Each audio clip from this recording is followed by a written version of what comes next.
नमस्कार दोस्तों। आज अपन बात करेंगे एक बहुत ही इम्पोर्टेंट टॉपिक के बारे में। नाम है इसका रूमेटिक फीवर, जिसे अपन रूमेटिक हार्ट डिजीज के नाम से भी जानते हैं। तो देखते हैं क्या होती है। तो सबसे पहले बात करते हैं अपन इसकी डेफिनेशन की। तो रूमेटिक फीवर एक इन्फ्लामेटरी एवं ऑटो इम्यून डिजीज है। क्या है? यह एक इन्फ्लामेटरी एवं ऑटो इम्यून डिजीज है जो कि group A beta haemolytic streptococcal bacteria के थ्रोट इन्फेक्शन के पश्चात थ्रोट इन्फेक्शन के पश्चात उत्पन्न होने वाली हाइपर सेंसिटिविटी के कारण यह बीमारी विकसित होती है। क्या है रूमेटिक फीवर? यह एक इन्फ्लामेटरी और ऑटोइम्यून डिजीज है जो कि मेनली बीटा हेमोलाइटिक स्ट्रेप्टोकोकाई नामक बैक्टीरिया के थ्रोट इन्फेक्शन के पश्चात उत्पन्न होने वाले हाइपर सेंसिटिविटी के कारण विकसित होती है। तो क्या होती है अपन जानते हैं इसके बारे में। क्या होता है कि ये बैक्टीरिया है। कौन सा bacteria? Group A beta haemolytic streptococci bacteria है। इसने क्या किया? गले में संक्रमण किया। कहाँ पर? ये मनुष्य है, तो उसने गले में संक्रमण कर दिया। बीटा हेमोलाइटिक स्ट्रेप्टोकोकाई ने गले में संक्रमण कर दिया। गले में संक्रमण को अपन क्या बोलते हैं? यानी थ्रोट में इन्फेक्शन को अपन बोलते हैं फेरिंजाइटिस। क्या? फेरिंजाइटिस यानी फेरिंग्स का इन्फ्लामेशन, फेरिंजाइटिस या गले में संक्रमण, जैसे अपन ने बोला थ्रोट इन्फेक्शन। थ्रोट इन्फेक्शन करने के बाद जो हमारे इम्यून सिस्टम रहता है वो उस इन्फेक्शन को ख़त्म करेगा, यानी जो बैक्टीरिया है उसे नष्ट करेगा। तो बैक्टीरिया नष्ट करने के लिए अपना इम्यून सिस्टम क्या बनाएगा? एंटीबॉडी बनाएगा। अब जो वो एंटीबॉडी बनाएगा इम्यून सिस्टम, तो अब वो जो एंटीबॉडी रहेगी वो एंटीबॉडी हमारे शरीर को भी नुकसान पहुंचाएगी। वो हमारे शरीर को भी नुकसान पहुंचाएगी। क्यों बनाएगी? क्योंकि जो अपना इम्यून सिस्टम रहता है वो बैक्टीरिया को पहचानने में गलती कर देता है, या बैक्टीरिया में कुछ ऐसे सब्सटेंस पाए जाते हैं जो अपनी बॉडी में भी पाए जाते हैं, तो वो उसके खिलाफ एंटीबॉडी बनाएगी अपनी बॉडी। तो जो सब्सटेंस बैक्टीरिया में पाए जाते हैं वही उद तक हमारी बॉडी में पाए जाते हैं। तो हमारी इम्यूनिटी के द्वारा उत्पन्न एंटीबॉडी हमारी बॉडी को भी नुकसान पहुंचाती है, जिसे अपन हाइपर सेंसिटिविटी या ऑटो इम्यूनिटी कहा जाता है। हाइपर सेंसिटिविटी मतलब कि अत्यंत सूक्ष्म पॉजिटिव ऑर्गेनिज्म के प्रति हमारा जो एंटीबॉडी होता है उसका बहुत ही अधिक मात्रा में बलपूर्वक तरीके से आक्रमण करना है। बैक्टीरिया को ऊपर बहुत ही अधिक मात्रा में एंटीबॉडी बना लेना, जिसे अपन क्या कहते हैं? Hyper sensitivity. तो इसने यहाँ पे इन्फेक्शन किया। इन्फेक्शन के द्वारा अपनी जो इम्यून सिस्टम उसने रेस्पॉन्स किया और इम्यूनिटी बना ली। इम्यूनिटी में क्या बनाए? एंटीबॉडी बनाए। यह एंटीबॉडी क्या करेगी? हमारे बॉडी के ऑर्गन्स को इफेक्ट करेगी, यानी नष्ट करने का कार्य करेगी। तो उस वजह से क्या कॉज होता है, क्या आकर होता है, उसे बोलते हैं अपन रूमेटिक फीवर। अब ये जो एंटीबॉडी बनी हमारे बॉडी में, जो थ्रोट इन्फेक्शन हुआ था, तो उसके बाद हमारे इम्यून सिस्टम में जो एंटीबॉडी बनाई है, तो ये एंटीबॉडी कौन कौन से ऐसे ऑर्गन है, मेजर ऑर्गन्स जिन्हें इफेक्टेड करेगी, तो वो है joint, heart, vessels, nervous system को प्रभावित करती है। जो यह डिजीज होती है वो किसको प्रभावित करती है? Joint, heart, vessels, nervous systems को प्रभावित करती है। अब जो ये रूमेटिक फीवर पाया जाता है, जो अधिकतर कौन से बच्चे में, चाइल्ड में पाया जाता है?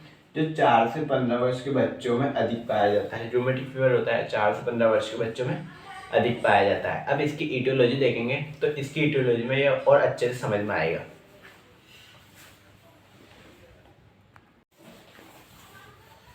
बात करते हैं अपन इसके कॉज के बारे में, यानी ईटियोलॉजी। तो इसका जो कॉज है वो एग्जैक्ट कॉज तो क्या है? अननोन है, परंतु फिर भी जो इसकी 100% संभावना मानी जाती है किसकी? रूमेटिक फीवर के उत्पन्न होने की। तो वो है एक बैक्टीरिया। क्या है? बैक्टीरिया। कौन सा? Group A beta haemolytic streptococcal.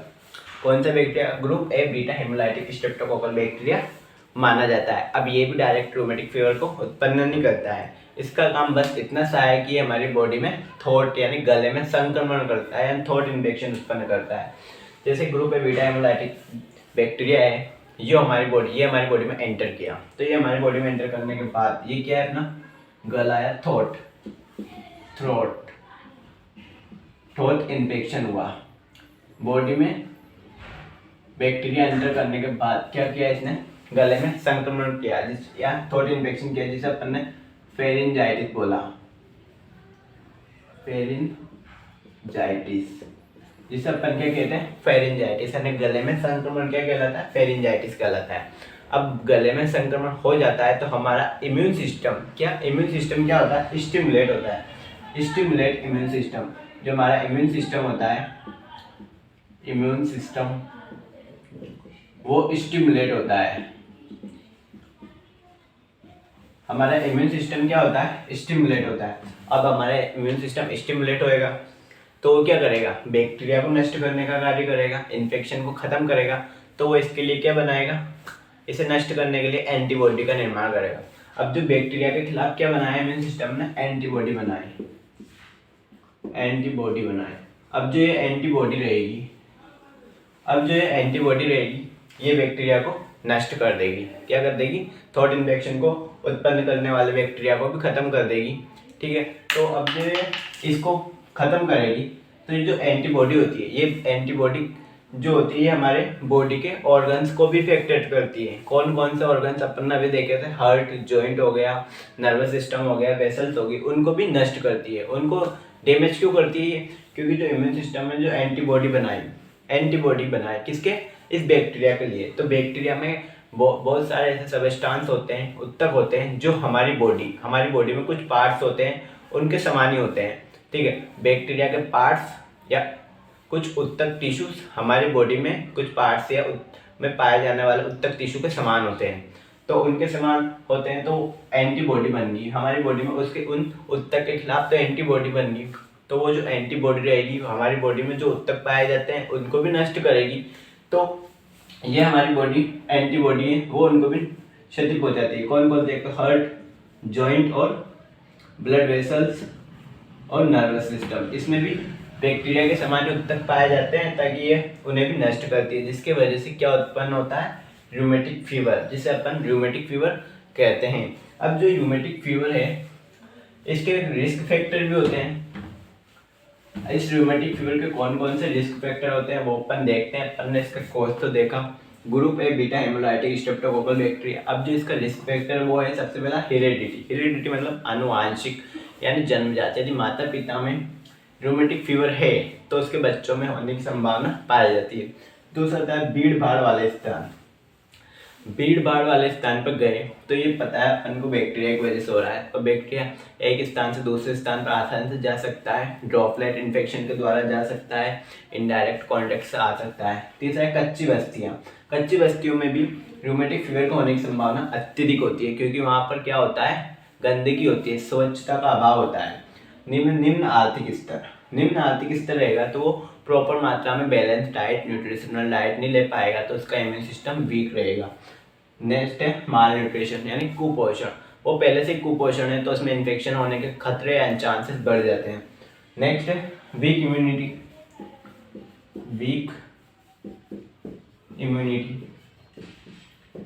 यानी किसी व्यक्ति की इम्यूनिटी भी लो है तो वो भी इसका काम करती है, कहेगा रूमेटिक फीवर को एक्यूर करने का, उत्पन्न होने के लिए वो आसानी रहती है। ठीक है, तो अब इसकी अपन बात करते हैं एटियोलॉजी बाद पैथोफिजियोलॉजी की। जैसे ये अपन ने बात करी थी एटियोलॉजी, रूमेटिक फीवर क्यों उत्पन्न होता है, तो इसे अपन डायरेक्ट पैथोफिजियोलॉजी के माध्यम से समझेंगे। फिजियोलॉजी तो सबसे पहले क्या करेंगे, ड्यू टू इटोलॉजिकल कॉज क्या है अपने पास, इन्फेक्शन। कौन सा इन्फेक्शन, ये वाला, ग्रुप है beta haemolytic streptococcal bacteria, infection हुआ तो इसने क्या किया, गले में संक्रमण किया, थ्रोट इन्फेक्शन हुआ, गले में सूजन हुआ, जिसे अपन ने फेरिंजाइटिस बोला। अब जो ये फेरिंजाइटिस हुआ तो हमारा इम्यून सिस्टम क्या होगा, स्टिमुलेट होगा, स्टिमुलेट इम्यून सिस्टम। जो इम्यून सिस्टम हुआ वो स्टिमुलेट हो गया भाई साहब। अब स्टिमुलेट होएगा तो ये क्या करेगा, क्रिया करेगा, इस बैक्टीरिया को नष्ट करेगा। तो क्या होगा, antigen antibody reactions, antigen and antibody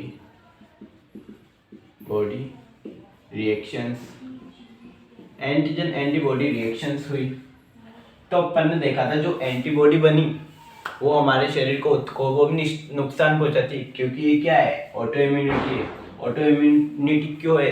क्योंकि जो एंटीबॉडी का जो प्रॉपर मात्रा में एंटीबॉडी का निर्माण हुआ है वो ठीक से नहीं हो पाया है, उसकी पहचान ठीक से नहीं हो पाई है बैक्टीरिया की। तो उसकी वजह से जो एंटीबॉडी है वो हमारे शरीर को भी नष्ट करेगी, जिसकी वजह से क्या होएगा, मेजर ऑर्गन है बॉडी के, जो मेजर ऑर्गन है वो इफेक्टेड होंगे। कौन कौन से पार्ट आएंगे इफेक्टेड?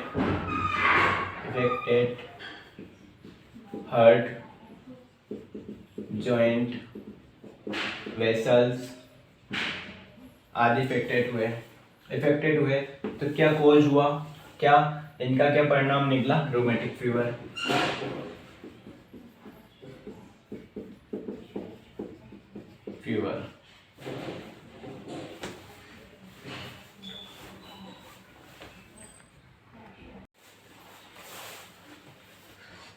बात करते हैं अपन रूमेटिक फीवर के क्या क्या साइन एंड सिम्टम्स देखने को मिलेंगे। तो सबसे पहले बात की रूमेटिक फीवर किन किन को इफेक्टेड कर रहा था। तो रूमेटिक फीवर जो डिजीज थी, जो बीटा हेमोलाइटिक स्ट्रेप्टोकोकाई नामक बैक्टीरिया के द्वारा हुई थी, वो मेनली हार्ट को, ब्रेन को, नर्वस सिस्टम को, वेसल्स को और जॉइंट को आदि को इफेक्टेड कर रही थी। तो सबसे पहले अपन साइन सिम्टम देखते हैं हार्ट से रिलेटेड क्या? कार्डाइटिस का मतलब होता है, जिस भी शब्द के पीछे आइटिस लगा हो, आइटिस का मतलब होता है इन्फ्लामेशन, और यहाँ कार्ड का मतलब है कार्डियस, यानी हार्ट का इन्फ्लामेशन हो रहा है। तो हार्ट में मेनली 3 लेयर पाई जाती है। कौन कौन सी? पेरिकार्डियम, मायोकार्डियम और एंडोकार्डियम, इन तीनों का इन्फ्लामेशन होगा। ये अगर हार्ट की सबसे बाहरी लेकर पेरिकार्डियम लेयर का इन्फ्लामेशन होगा तो उसे बोलेगा अपन पेरिकार्डाइटिस। अगर उसके मध्य वाले लेयर का इन्फ्लामेशन होगा तो उसे बोलेंगे अपन मायोकार्डाइटिस। अगर उसके नीचे वाले लेयर का इन्फ्लामेशन होगा तो उसे अपन बोलेंगे एंडोकार्डाइटिस। ठीक है, हार्ट में उसने इफेक्टेड किया तो अपन को 3 सिम्टम्स देखने को मिले, पेरिकार्डाइटिस, मायोकार्डाइटिस और एंडोकार्डाइटिस। अब इनकी वजह से कौन कौन से सिम्टम्स अपन को देखने को मिलेंगे हार्ट से रिलेटेड? तो सबसे पहला देखने को मिलेगा अपन को चेस्ट पेन। सेकंड देखने को मिलेगा हार्ट की जो एक्टिविटीज रहेगी वो जोर जोर से धड़केगा, तो उसे अपन बोलेंगे टैकीकार्डिया। ठीक है। नेक्स्ट देखने को मिलेगा अपन जो ईसीजी होती है, इलेक्ट्रोकार्डियोग्राफी, उसमें भी इम्बैलेंस देखने को मिलेगा। तो ईसीजी इम्बैलेंस, ठीक है। तो ये अपन को हार्ट से रिलेटेड साइन एंड सिम्टम्स अपन को रूमेटिक फीवर की कंडीशन देखने को मिले। सेकंड बात करते हैं अपन आर्थराइटिस का मतलब होता है जॉइंट, यानी जो रूमेटिक फीवर होता है यानी रूमेटिक हार्ट डिजीज होती है वो जो जॉइंट में इफेक्टेड करेगी तो उसे अपन आर्थराइटिस कहेंगे, यानी जॉइंट का इन्फ्लामेशन क्या कहलाता है? आर्थराइटिस कहलाता है। तो ये जॉइंट इन्फ्लामेशन का भी एक मुख्य कॉज होता है। तो बात करते हैं इसमें क्या होगा, जॉइंट पेन,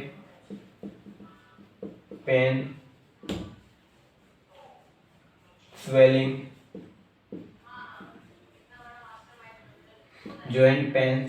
इरिटेट, जॉइंट में पेन महसूस होगा, स्वेलिंग महसूस होगी, अकड़न महसूस होगी जॉइंट में कि ढंग से वो क्रिया नहीं कर पाएगा, अकड़न महसूस होगी फीवर कंडीशन में। तो ये अपन को निम्न सिम्टम देखने को मिलेंगे जॉइंट से रिलेटेड। कौन कौन से? जॉइंट पेन, स्वेलिंग और अकड़न।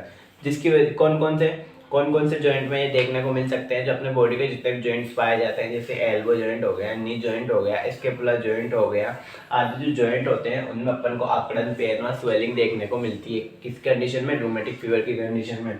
नेक्स्ट बात करते हैं अपन कोरिया। इस वर्ड का जो अर्थ होता है वो ये होता है कि जो वॉलेंट्री कंट्रोल मसल्स होती है या जो वॉलेंट्री कंट्रोल होता है अपनी बॉडी का वो इनवॉलेंट्री हो जाता है, यानी वॉलेंट्री कंट्रोल इनवॉलेंट्री हो जाता है। जैसे इनवॉलेंट्री फेशियल ग्रीमेंस का मतलब होता है रिफ्लेक्स,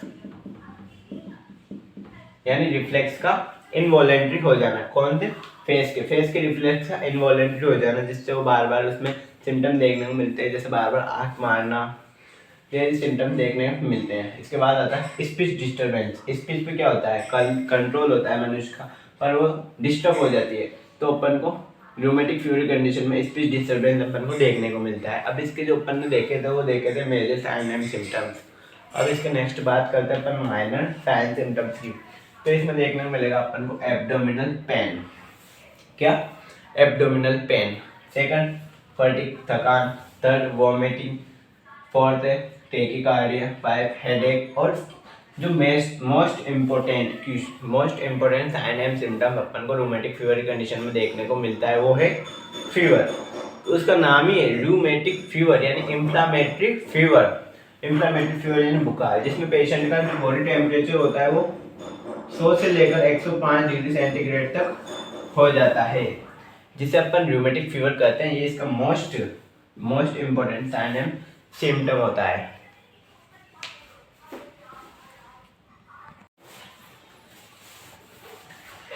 नेक्स्ट अपन इसकी बात करते हैं डायग्नोसिस यानी जांचें, यानी रूमेटिक फीवर को किस प्रकार से पहचाना जाए। तो सबसे पहली बात फिजिकल एग्जामिनेशन और हिस्ट्री टेकिंग का आधार पर। फिजिकल एग्जामिनेशन और हिस्ट्री टेकिंग का आधार पर, ठीक है। सेकंड बात करेंगे अपन कार्डियोग्राफी, जो कि हार्ट में डिफेक्ट के बारे में पता लगाने के लिए, क्योंकि ये जो रूमेटिक फीवर होता है वो हार्ट को भी डिफेक्ट करता है। थर्ड बात करते हैं एक्सरे, चेस्ट का एक्सरे करने पर। फोर्थ ईसीजी यानी इलेक्ट्रोकार्डियोग्राफी, जिसके द्वारा पता चलेगा कि हार्ट ठीक है या एबनॉर्मल है या नॉर्मल है, एबनॉर्मल है या नॉर्मल है। अब बात करते हैं ब्लड इन्वेस्टिगेशन, यानी ब्लड में अपन जांच करते हैं किसकी बैक्टीरिया के बारे में, उसमें जो इम्यूनिटी पावर होती है, प्लाज्मा होती है, सेल्स होती है, उनके बारे में अपन जानकारी प्राप्त करेंगे। फिर थॉट स्वाब कल्चर क्यों कर रहे हैं अपन? पता लगा रहे हैं कि गले में संक्रमण हुआ है या नहीं हुआ, या गले में संक्रमण इन्फेक्शन मौजूद है क्या अभी भी बीटा हेमोलाइटिक स्ट्रेप्टोकोकाई प्रेजेंट है। तो उसके लिए अपन थॉट स्वाब कल्चर करते हैं, जिससे अपन को पता चलता है कि रूमेटिक फीवर अभी भी है।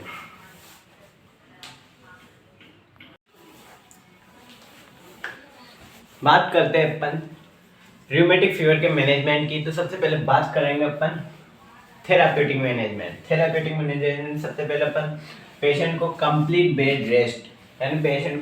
बेड रेस्ट करने की सलाह देंगे। सेकंड है एंटीपायरेटिक ड्रग, पेशेंट को एंटीपायरेटिक ड्रग दी जाती है। क्यों? क्योंकि उसे फीवर हुआ है, तो इसलिए अपन कौन सी ड्रग? पेनिसिलिन का उपयोग करेंगे। थर्ड है इन्फ्लामेशन की कंडीशन में एस्प्रिन दी जाती है। कौन सी? एस्प्रिन ड्रग दी जाती है। इन्फ्लामेशन हो रहा था, एंडोकार्डाइटिस और हो रहा था, जॉइंट का इन्फ्लामेशन हो रहा था, या इस अपन राइनाइटिस कहते हैं, तो उस कंडीशन में अपन एस्प्रिन देते हैं। नेक्स्ट बात करते हैं अपन कोरिया यानी एबनॉर्मल मूवमेंट की कंडीशन में अपन फिनोबार्बिटोल एंड डायजेपाम जैसी ड्रग्स दी जाती है, जो कि एंटीसाइकोटिक ड्रग्स है। 5 है रिकरेंट इन्फ्लामेशन से बचने के लिए या सेकेंडरी इन्फेक्शन से बचने के लिए प्रोफाइलेट्रिक ड्रग दी जाती है। प्रोफाइलेट्रिक जो सेकेंडरी इन्फेक्शन से प्रिवेंट करती है। कौन सी? बेंजाथाइनिन पेनिसिलिन दी जाती है। उसके बाद जो रूमेटिक फीवर हुआ है तो उसमें जिस प्रकार के साइन एंड सिम्टम्स अपन को देखने को मिलेंगे उस हिसाब से ट्रीटमेंट दिया जाता है, सिम्टोमेटिक ट्रीटमेंट दिया जाता है। ये है इसका थेरापेटिक मैनेजमेंट। अब इसके नेक्स्ट बात करते हैं अपन नर्सिंग मैनेजमेंट के बारे में।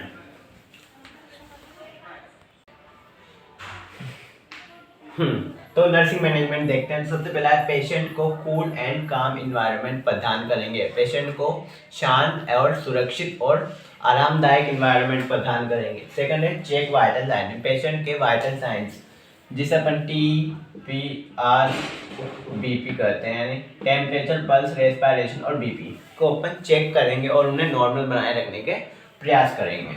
नेक्स्ट बात करेंगे इलेक्ट्रोलाइट बैलेंस। इलेक्ट्रोलाइट्स बैलेंस यानी खनिज लवण हुए हैं जो इम्बैलेंस हुए हैं उनको वापस बैलेंस भी तो करना है, तो उनको बैलेंस करने के लिए क्या करेंगे? Start IV fluid therapy. जो IV फ्लूइड थेरेपी होती है उसे स्टार्ट करेंगे।